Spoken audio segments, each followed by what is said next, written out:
सभी को जय मसीह की। तो आज एक बहुत ही सुंदर वचन प्रभु ने मेरे सामने रखा है और मैं आप सबके सामने इस वचन को शेयर करना चाहता हूं ताकि आप आशीषों को पाएं और प्रभु में बढ़ते जाएं। तो हमारा वचन है नीति वचन अध्याय 23 और उसका 17 और 18 पद। तो मैं पढ़ता हूं आप सभी के सामने। तो प्रभु हमसे कहते हैं कि तू पापियों के विषय में डहा न करना, दिन भर यहोवा का भय मानते रहना।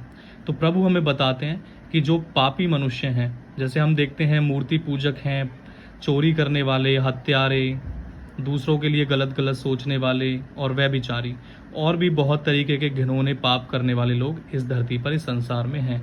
तो प्रभु क्या कहता है कि तू उन पापियों के विषय में अपने मन में कोई डहा ना करना।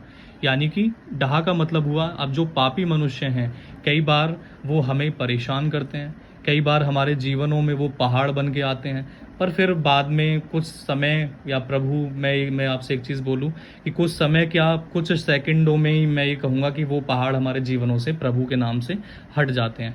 बट वो क्या है, हमारे बारे में गलत गलत बात करेंगे, ऐसे पापी मनुष्य हैं, हमारे लिए हमें बदनाम करेंगे या हमारे जो जीवन की शांति है उसमें विघन डालेंगे, हमारे जीवन की शांति को ख़राब करने की कोशिश करेंगे, पर वो ऐसा कुछ नहीं कर पाते।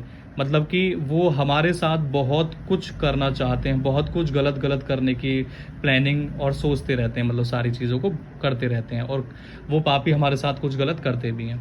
तो प्रभु क्या कहता है ऐसे पापियों के विषय में कि तू अपने मन में उनके विषय में कोई डहा ना करना। मतलब कि हमें उन्हें कुछ भी गलत नहीं बोलना है, कुछ भी हमें उन पापियों के विषय में अपने मन में गलत नहीं सोचना है, क्योंकि ये काम हमारा नहीं है। प्रभु हमें सिखाता है कि तू अपने मन में कोई भी डहा ना करना, कुछ भी उन लोगों के लिए अपशब्द हमें नहीं बोलना है, कुछ भी हमें उन लोगों के लिए बुरा नहीं कहना है, क्योंकि पिता कहता है कि तुम बस दिन भर यहोवा का भय मानते रहना। और हम प्रभु का भय मानते रहें कि प्रभु हम पापों में ना पड़ें, प्रभु हम शैतान के हाथ में ना जाएं, हम परीक्षाओं में ना पड़ें।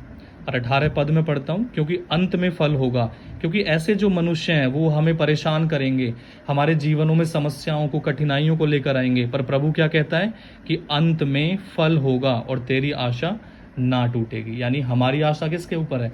हमारी आशा परमेश्वर प्रभु यीशु मसीह के ऊपर है, जो जिंदा खुदावन है। तो हमारी आशा कभी भी ना टूटेगी, क्योंकि वचन हमें सिखाता है कि तू सिर्फ अपने मुंह से आशीषें मांग। तो पिता का ये वचन आज मेरे जीवन में, इस वचन ने काम किया है, और मैंने तो प्रॉमिस किया है कि मैं कभी भी इन फ्यूचर अपने जो भी पापी मनुष्य हैं, जो भी हमारे साथ गलत करते हैं, मैं उनके लिए अपने मन में कोई डहा ना करूँगा और हर समय यहोवा का भय मानते रहूँगा। तो आई होप आप भी इस वचन से आशीषित हुए होंगे और इस वचन को आप अपने जीवन में अप्लाई करेंगे। सभी को जय मसीह की।